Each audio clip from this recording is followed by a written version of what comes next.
Assalamualaikum warahmatullahi wabarakatuh. Perkenalkan, nama saya Umi Kulsum. Saya dari kelas A Reguler Pagi Pemasaran. Video ini saya buat untuk memenuhi tugas kuliah seminar manajemen pemasaran.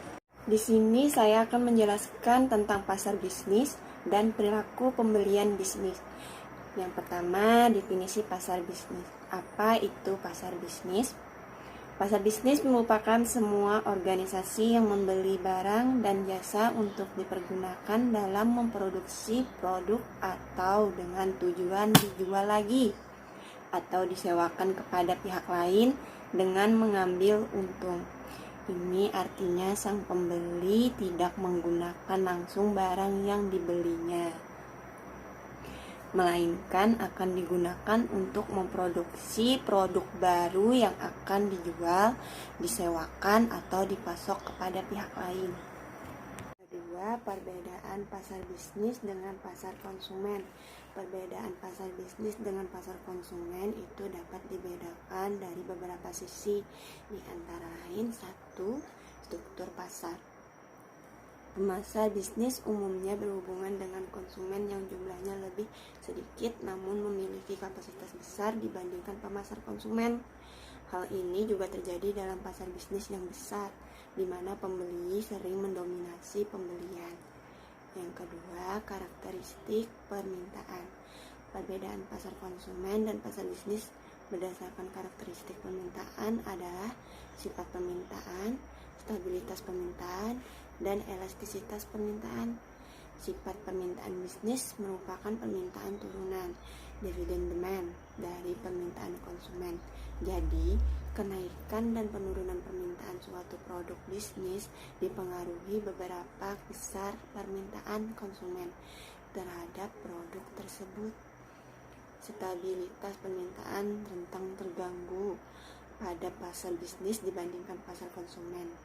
Hal ini disebabkan karena pembelian dalam pasar konsumen lebih dominan dibandingkan dengan pembeli dalam pasar bisnis. Namun skala pembelian setiap pembeli besar hingga perusahaan menggantungkan penjualan pada jumlah pembeli yang terbatas. Elastisitas permintaan dalam pasar bisnis umumnya ditemukan elastisitas terbalik, di mana jika harga naik, maka permintaan juga akan naik. Jika harga turun, maka permintaan akan turun. Hal ini terjadi karena sifat spekulasi dalam pasar bisnis, di mana saat harga naik muncul spekulasi bahwa harga akan naik nantinya.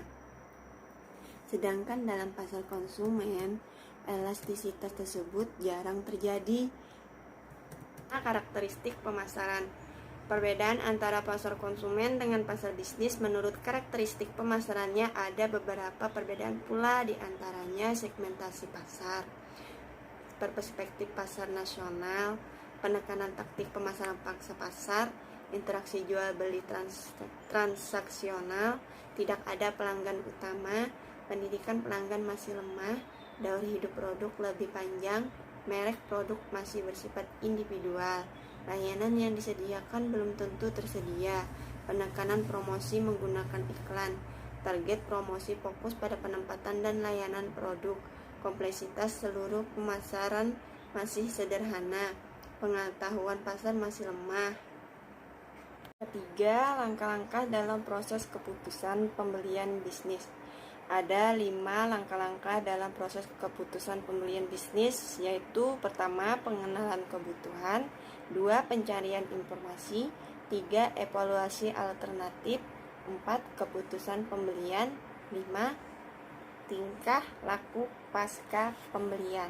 Yang keempat, cara pembeli lembaga dan pembeli pemerintah membuat keputusan pembeliannya.